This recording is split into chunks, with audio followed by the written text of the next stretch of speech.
Hi, my name is Gabriel Williams. I'm a certified firefighter in the state of Illinois. Today we're going to talk about cooking and home safety. Some of the things to think about safety and cooking at home is what appliances are you using to do this. If you're cooking in a microwave at home, make sure you read your user manual to your specific microwave.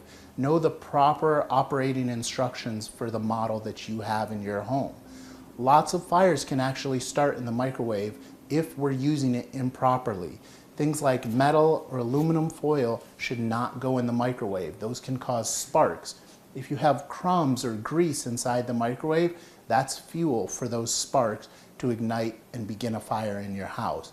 Make sure to keep this microwave clean. Make sure you know how it's functioning and working properly by reading that owner's manual. The stove, another big cause of fires in the homes. We have open flame and we have a lot of heat in the oven, or open flame if you have a broiler type model. Make sure that when you're using the stove, there's nothing around it that's going to ignite or catch on fire. Hot pads, dish towels, coffee filters, things like that. Keep those things clear and away from your stove so that they don't ignite and catch on fire. If you're going to be cooking, don't leave the stove or the oven on and then leave the home.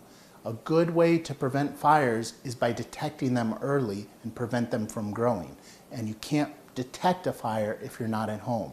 So don't use these types of appliances, stove, microwave, things like that. Don't leave those on when you're not at home. It's not a good idea.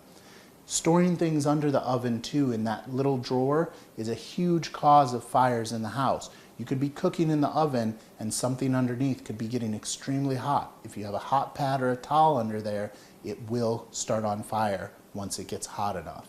So remember, keep these areas clean when using them, cooking around them. Any type of electrical cooking appliances, make sure you keep an eye on those. Don't leave them running when you're not at home. It's just not a good idea. My name is Gabriel Williams, and we've been talking about cooking and home safety.